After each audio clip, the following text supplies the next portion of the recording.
प्यारे बच्चों, आप सभी का स्वागत है हमारे YouTube channel physics with Vikas sir में। आज हम लोग बात करने वाले हैं क्लास 12 के फर्स्ट चैप्टर में 3 नंबर के टॉपिक के एक हेडिंग के बारे में, जो कि हमारा एक डेरिवेशन है। 3 नंबर का है चैप्टर फर्स्ट का लास्ट डेरिवेशन।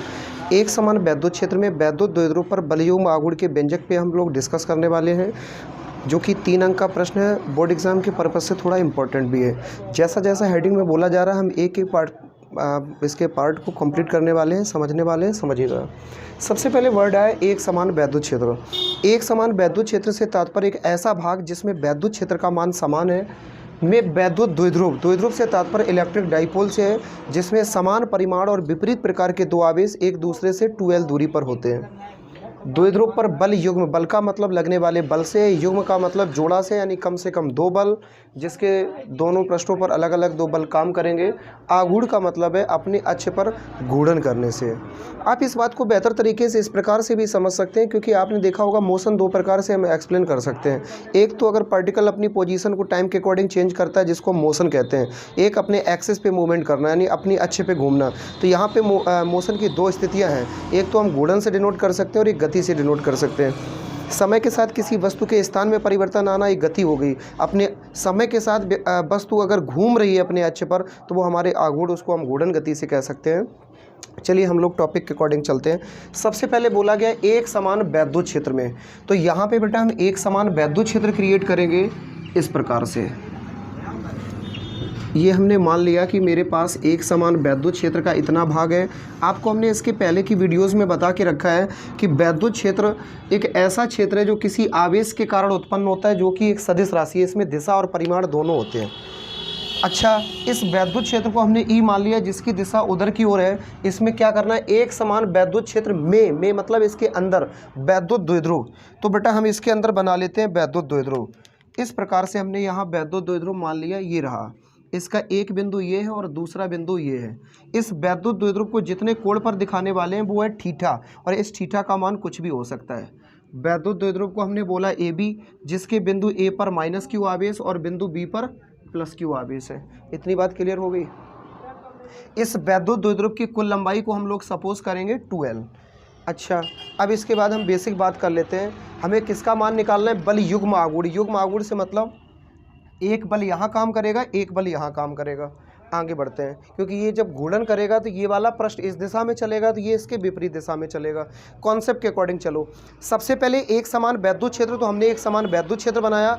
इसमें वैद्युत द्विध्रुव, तो हमने एक वैद्युत द्विध्रुव बना लिया। अब इसमें हमें बल युग्म आघूर्ण का मान निकालना है। सबसे पहले हम बात करते हैं डायग्राम के बाद भाषा क्या होगी। माना कि एक समान वैद्युत क्षेत्र वेक्टर ई में थीटा कोण पर ए बी एक वैद्युत द्विध्रुव रखा है, जिसके बिंदु ए पर -q आवेश और बिंदु बी पर +q आवेश है, तथा दोनों के बीच की दूरी 2l है।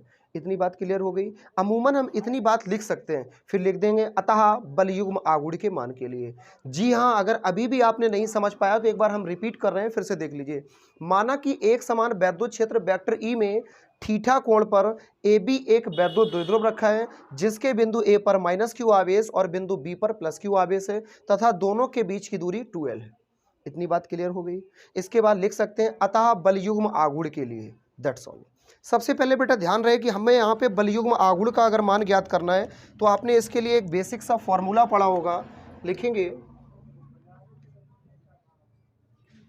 बल युग्म आघूर्ण बराबर सूत्र होता है कोई एक बल गुणे दोनों बलों के क्रिया रेखा के मध्य की लंबवत दूरी। इस सूत्र के अनुसार अगर हम चलें, क्योंकि अगर हमने कोई फॉर्मूला कभी पढ़ा है, जैसे x बराबर y प्लस जेड, इस फॉर्मूले से सीधा तात्पर्य कि अगर x का मान ज्ञात करना है तो y और z का मान पता होना चाहिए। इसी के अकॉर्डिंग अगर हमें बल युग्म आघूर्ण का मान निकालना है, तो कोई एक बल और दोनों बलों के क्रिया रेखा के मध्य की लंबवत दूरी, ये दोनों मान पता होना चाहिए। अगर हम बात करें यहाँ पर बल कैसे निकालेंगे, तो आप इस बात का पता, सबसे पहले हम बल की व्याख्या कर लेते हैं। बल लगेगा किसके कारण, क्योंकि यहाँ पे वैद्युत क्षेत्र है, और वैद्युत क्षेत्र में उपस्थित क्या है, आवेश। तो याद रहे इससे जुड़ी हुई कॉन्सेप्ट आपको हमने इस हेडिंग चैप्टर में पढ़ाई है, E बराबर F upon plus Q not. पीछे की वीडियो में आप देख सकते हो वैद्युत क्षेत्र की तीव्रता के सूत्र की व्याख्या हमने की थी, E बराबर एफ बटे क्यू नॉट, जिसको हम लिख सकते हैं केवल E बराबर एफ बटे क्यू। एक ही बात है, इस क्यू नॉट को हम क्यू लिख सकते हैं, E बराबर एफ बटे क्यू। यहाँ E का मतलब वैद्युत क्षेत्र से, Q का मतलब आवेश से और F का मतलब बल से है। यानी वैद्युत क्षेत्र के कारण आवेश पर लगने वाला बल E बराबर एफ बटे क्यू, और जब F का मान निकालेंगे तो Q मल्टीप्लाई में आ जाएगा, यानी QE बराबर F। इंटरचेंज करके लिख सकते हैं F बराबर QE। तो बेटा यहाँ पर लगने वाले बल का मान निकल आया। इसके इस सिरे पर बल इधर लगेगा, इसके इस सिरे पर बल इधर लगेगा, इस बल का मान होगा QE। इधर भी बेटा बल का मान होगा QE, लेकिन एक प्रॉब्लम है, लगने वाले बल का मान QE तो होगा लेकिन इनकी दिशा विपरीत होगी। दिशा विपरीत होने से तात्पर्य ये है कि अगर इधर ये पृष्ठ पर बल इधर लगेगा तो इसके जस्ट अपोजिट बल इधर लगेगा। एक बार कैमरा चेक कर लेते हैं।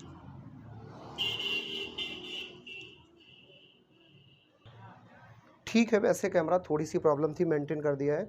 यानी आप यहाँ से समझ गए होंगे इस पृष्ठ पर बल F बराबर QE इधर है, इधर बल लग रहा है। अब हम बात कर लेते हैं कॉन्सेप्ट की। तो बल तो हमें पता चल गया, चाहे ये रख दो चाहे ये रख दो। अब कहोगे ये माइनस में होगा, हाँ माइनस में होगा, लेकिन कैलकुलेशन में बेटा इसको भी हम प्लस लिखेंगे क्योंकि बल की दिशा विपरीत है, बल का आंकिक मान कभी माइनस में नहीं लेंगे।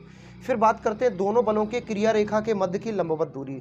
तो दोनों बलों के लिए हम क्रिया रेखा खींचते हैं। तो बेटा हम इस लाइन को यहाँ से इस प्रकार से खींच के ले जाते हैं, इसको यहाँ से इस प्रकार से ले आते हैं, दोनों एक दूसरे से मिलती हैं। ये A है, ये बिंदु B है, तो ये हो गया बेटा C। तो इस क्रिया रेखा के मध्य की मिनिमम जो लेंथ है, जो मिनिमम दूरी है वो क्या होगी, BC। इस BC का मान हमें निकाल के यहाँ रखना पड़ेगा, फाइनल आंसर आ जाएगा। फिर से सुन लीजिए, कोई एक बल, तो चाहे ये रखो चाहे ये रख दो, दोनों बलों के क्रिया रेखा के मध्य की लंबवत दूरी, तो ये रहा BC, हमें BC का मान चाहिए। तो बस बेटा BC का मान निकाल के यहाँ रखना है। ये 3 नंबर की कॉन्सेप्ट हमारी हल हो जाएगी। और इससे रिलेटिव हमें बहुविकल्पी क्वेश्चन भी एक देखने को मिल जाता है 1 नंबर का। इसको हम यहाँ इंटरनल करके लिख देते हैं F बराबर माइनस QE, क्योंकि आपको कन्फ्यूज़न हो सकता है। चलिए बेटा हम शुरू करते हैं। सबसे पहले हम निकालेंगे यहाँ पे लंबवत दूरी। इस लंबवत दूरी के लिए हम पूरा त्रिभुज ले लेते हैं। लिखेंगे सर्वप्रथम त्रिभुज ABC से। अब बेटा हमने ये त्रिभुज ले लिया, इसको हम बना देते हैं, आपको कन्फ्यूज़न ना हो। एक लाइन सीधी आ रही है, ये ऐसी आ रही है, ABC, यहाँ पे कोण थीटा बन रहा है। देखिए ये जो लंबाई है ये कितनी है, 2L। ये वाली लाइन हमें ज्ञात करनी है। अब मुद्दे पे आ जाते हैं। 10th में टिक्नोमेट्री में पड़ी हुई कॉन्सेप्ट हमें याद करनी है, sine theta cos theta tan theta. Sign theta बराबर लंब बटे कर्ण, कॉस थीटा बराबर आधार बटे कर्ण, और टेन थीटा बराबर पड़ा होगा लंब बटे आधार। इन तीनों कॉन्सेप्ट को याद करो, जरा ध्यान दो।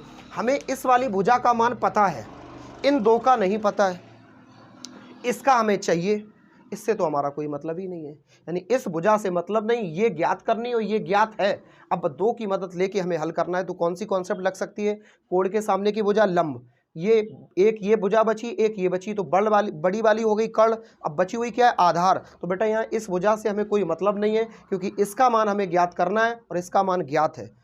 ये हो गई लंब, ये हो गई कर्ण, बची हुई आधार। आधार से लेना देना नहीं, तो ऐसी कौन सी कॉन्सेप्ट है जिसमें लंब और कर्ण दोनों आते हो, साइन थीटा। तो हम यहाँ पे अब स्वतः फॉर्मेट लगा सकते हैं। इसी कारण से साइन थीटा बराबर लंब बटे कर्ण। ध्यान दीजिए, यहाँ पे बेटा लंब का काम कौन कर रहा है, हम बात कर रहे हैं यहाँ पे लंब का काम कौन कर रहा है। तो साइन थीटा बराबर लिखेंगे, कोण के सामने की भुजा लंब हो गई BC, और कर्ण का काम कर रहा है AB। मान रखो BC बटे इस AB का मान कितना है, 2L। 2L को इधर ले आओ, 2L साइन थीटा बराबर BC। Am right. फाइनली इसको इंटरचेंज करके लिख सकते हैं। तो लिखेंगे हम BC बराबर 2L साइन थीटा। बताओ बेटा, ये क्रिया रेखा के मध्य की लंबवत दूरी निकल आई आसानी से, 2L साइन थीटा। क्लियर। अब हम सूत्र में मान रख देंगे। लिखेंगे सूत्र में मान रखने पर, अब बताओ बेटा सूत्र में मान इधर रख देते हैं। सूत्र में मान हम कैसे रख सकते हैं, जैसे हमने कैलकुलेशन को देखा है, बल युग्म आघूर्ण को हम प्रदर्शित करने के लिए जिस सिंबल का इस्तेमाल करते हैं उसको हम बोलते हैं टॉ। कोई एक बल, तो चाहे ये लिख दो या ये लिख दो, एक ही बात है, बल का मतलब QE। क्लियर। फिर इसके बाद में हम बात करें दोनों बलों के क्रिया रेखा के मध्य की लंबवत दूरी। तो दोनों बलों की क्रिया रेखा यही तो है, ये लंबवत दूरी का मान बेटा अभी कैलकुलेशन से निकाला है 2L साइन थीटा। आंसर आ गया है मेरा, जी हाँ यही आंसर है जो आप देख पा रहे हैं। बस इसको हमें इंटरचेंज करके लिखना है, इसको एक फॉर्मेट के अनुसार लिखना है। कैसे लिखेंगे, now concentrate on the board. देखो बेटा, जैसे इसको जैसे कहीं आपने 4 लिखा देखा तो इसको हम लिख सकते हैं ना 2 × 2। कहीं अगर 5 लिखा है तो इसको हम लिख सकते हैं 3 × 2 -1, 3 दूनी 6 में से 1 गया 5। रूप बदल के लिखना कहते हैं। फॉर एग्जाम्पल अगर कहीं लिखा हुआ है x/z तो इसको हम लिख सकते हैं z/x। चलिए इसी के अकॉर्डिंग टॉ बराबर, पहले ये यहाँ ध्यान देना, ये 2 लिखा हुआ है या देखो ना 2l sin थीटा, तो इसको हम पहले लिखेंगे 2, फिर ये q लिख लेंगे, फिर ये l लिख लेंगे, इनटू में जो बचा है उसको अलग एक साथ लिख देंगे। ऐसा क्यों किया अभी आप समझ जाएंगे 1 मिनट के बाद, क्योंकि यहाँ पे हमें एक फॉर्मेट अप्लाई करनी है। आपने पढ़ी होगी वैद्युत द्विध्रुव आघूर्ण की, यानी सरल भाषा में P बराबर एक सूत्र होता है 2ql, इसलिए हमने इसको अलग से लिखा क्योंकि इसको हम रूप बदल के लिख सकते हैं। फाइनली q का q लिखा, 2 का 2 लिखा, l का l लिखा, इनटू में e sin थीटा लिख दिया, बचा हुआ। आगे की फॉर्मेट हम अप्लाई करते हैं अकॉर्डिंग टू सिचुएशन। टॉ को टॉ लिखेंगे, इस 2ql को लिख सकते हैं p इंटू ई साइन थीटा। जी हाँ, आप जो देख रहे हैं वो सही है, यही हमारा आंसर है, आ गया। ओके, लेकिन इसका एक वेक्टर रूप और होता है। एक्चुअली आपने मैथ में फॉर्मूले पढ़े होंगे, फिजिक्स 11वीं क्लास में भी पढ़े होंगे। Vector A dot vector B बराबर होता है ए बी कॉस थीटा, और एक फॉर्मूला पढ़ा होगा vector A cross vector B बराबर होता है ए बी साइन थीटा। ऊपर वाले फॉर्मूले से मतलब है दो सदिश राशियों का अदिश गुणन ए बी कॉस थीटा, दो सदिश राशियों का सदिश गुणन ए बी साइन थीटा। उसी हिसाब से बताओ बेटा, इसमें साइन थीटा आ रहा है यहाँ आंसर में, साइन थीटा है तो ये किससे रिलेटिव होगा, इससे या इससे? सीधी सी बात है कि नीचे वाले से रिलेटिव होगा। जब इस वाले फॉर्मूले से रिलेटिव है तो इसका वेक्टर रूप हो जाएगा वेक्टर टॉ बराबर vector P cross vector E, that's all. क्योंकि इसमें ये भी सदिश राशि है, ये भी सदिश राशि है, और दोनों के बीच में जो कोण बन रहा है वो कितना है, थीटा। फिर से सुन लीजिए, यहाँ टॉ का मतलब बलयुग्म आघूर्ण से, पी का मतलब वैद्युत द्विध्रुव आघूर्ण से, ई का मतलब वैद्युत क्षेत्र की तीव्रता से, और थीटा का मतलब दोनों के बीच बनने वाला कोण। पॉइंट नंबर 1, दोनों के बीच, किन दोनों के बीच, इन दोनों के बीच, पी और ई, यानी कि ई का मतलब इस पूरे वैद्युत क्षेत्र से और पी का मतलब इस वैद्युत द्विध्रुव से। इसके और इसके बीच में बनने वाला जो कोण थीटा है, यही तो है हमारा साइन थीटा। जी हाँ, फाइनली मेरे पास आ गया वेक्टर टॉ बराबर vector P cross vector E. यदि आप इसका स्क्रीनशॉट लेना चाहो ले सकते हो, लेकिन इस बात को याद रखना कि यहाँ फॉर्मेट साइन थीटा वाली है तो ये वाली सिचुएशन नहीं लगेगी, बल्कि कौन सी लगेगी, ये नीचे वाली situation. Okay, all the best.